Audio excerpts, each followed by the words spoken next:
Greetings. This is Len Gilbert, and thankfully I'm still on YouTube. Today I'd like to talk about a subject that I've wanted to talk about for a while now, and that is the so-called alt-furry block list, which includes many alt-furries and many other people, ancillary people as well. I've gotten a few comments in private about folks that are upset because they believe that they were wrongly put on the list, or their complaint is that the list was very vindictively made, which of course it was vindictively made. My response to those folks is always constant. And that response is that you shouldn't really worry too much about it because this is the stupidest thing that our enemies have ever done, and it is the biggest gift that they have ever given to us. And I'd like to explain why. So first of all, what is the so-called alt-furry block list? It's a block list that includes about 300 people. You can go find it if you want on the internet. It's not that hard to find. There's a Twitter account for it. It includes 300 people, many of whom are alt-furry, many of whom are not. It also includes several luminaries who I am not familiar with at all and was not familiar with until the list actually came out, and I will list them here. Some of the people include Sugar Tits Bear, who has over 30,000 followers. Your pal Rags, he has 26,000 plus followers. Scrump Monkey, who has 6,800 followers. Not even a furry, I don't think. Mythical, in my opinion, one of the best fursuit makers there are right now. She was on that list. Not an alt-furry. Orwell and Good, the Twitter celebrity, 36,000 plus followers. And Stefan Molyneux, of all things, was on this block list. It even included a semi-famous Antifa activist in Berlin who goes by the handle Telecano. He was put on the list. This is an incredibly stupid list. Some people are upset about this list. Here's why I'm not upset about it. In fact, again, I think it was a fantastic gift given to us by our friends, our enemies on the left, and specifically who I call the Three Stooges of the furry fandom. This list has absolutely no chance of having the desired effect that it is intended to have. And let me explain why. This fandom is way too big for a list like this to actually work. It's gotten way bigger over the last 10 years. I don't know how much bigger. I just know that there's a lot more furries than there used to be. It is exponentially bigger than it was in the 90s. Exponentially bigger. And let's think for a minute what this fandom is, because it's very obvious that the Three Stooges have forgotten, or really never fully understood, the true makeup of this fandom. And maybe that's because some of them are in a... I would say this block list was made specifically for and by communists, anarchists, and progressive liberals within the furry community. Those three groups together, I would estimate, make up about 25% of this fandom. About 25. I don't for 1 minute doubt that the majority of that 25% of the fandom is going to adopt this piece of dung that's called a block list. I don't doubt it for 1 second.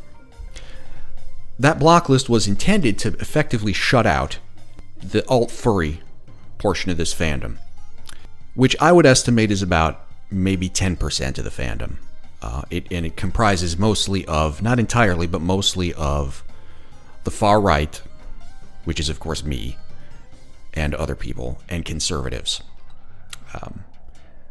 As an aside, I think that the far right has done a pretty good job in the furry fandom of reaching out to conservatives and getting conservatives to join up and join forces. not least because conservatives have been a long oppressed and long ridiculed minority in the furry fandom. So welcome aboard, conservatives. Together, the far right and the conservatives of this fandom come out to, I would say, somewhere between 10 and 15%, probably closer to 10% than 15. So we got 10% alt furry, we got 25% SJWs. What does that leave? That leaves the big mass of this fandom, 65%, neither SJW or alt furry. Neither nor. What is that 65% composed of? It's composed of liberals, first and foremost, libertarians, and apolitical people. A lot of apolitical people. Most of that 65%, if not all of that 65%, is going to look at that stupid block list and scoff. They won't accept it. They're not going to adopt it. And if the Three Stooges actually think that people are going to adopt this, then they're more deluded than ever. But to return to a point, and I want to return to this point, the 25% of them is essentially trying to shut out the 10% of us. To which I say, who cares? Who gives a crap? In fact, that is the biggest gift that they could have ever given us. And if you doubt that still, allow me to explain why. Remember, this is a Twitter block list, okay? Now, if you're alt furry, like I am, what are some of the biggest problems, some of the biggest resistance, some of the biggest hostility you've seen on Twitter? What's stopping you from trying to do what you want to do? If you're alt furry, you're trying to reach out to that middle. You're trying to reach out to those folks in the middle. What's been stopping us? Number one, we've been banned left and right. Not because we really break the rules, but because Twitter responds positively to the SJWs and their mass reporting schemes. Already. This list is, I don't think, even a week old. And the banning has come to a trickle. The mass reporting, there are still people who do it. Like I'm sure Attica and Dio and some of those other flunkies. But it's not what it used to be. It's not even close. Because all the mass reporting monkeys on there that used to do that, they aren't even bothering. They're not even seeing what you've done. And so we are given much more of a free rein on Twitter, which is a great thing. Second of all, and this one is more important, the mobbing. I'll give this to the left. They are the leftist furries are super well organized on Twitter. And they are good at what they do with that mobbing stuff. I think we'd be pretty good if we weren't always getting banned for frivolous reasons, but that's another topic. The point is, when we try to reach out to others about alt furry, we oftentimes get mobbed. We oftentimes get piled onto. And of course, that has a psychological effect on people, whether they want to admit it or not. But look what's happening now. The mobbing has stopped because they can't even, they have to log on to alt accounts to even see what we're doing. They have to log out to even see what we're doing, and they're not able to respond to our outreach. And what does that mean? It means that they have ceded the middle ground of this furry fandom.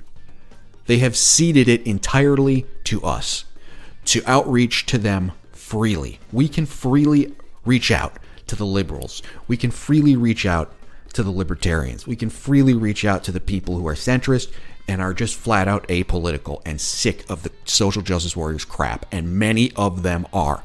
We now have a free shot on goal.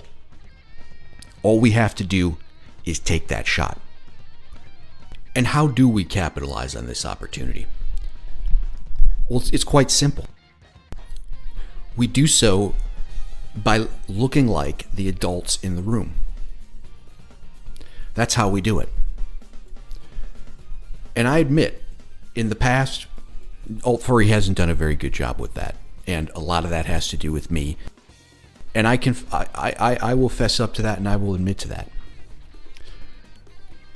But what we have to do, and I guess what I have to do, what I have to work on, is learning from previous mistakes to be the adults in the room. Because right now, everybody in this fandom can see very clearly that the Three Stooges and all the other social justice warriors and all the other flunkies on the left are very clearly not.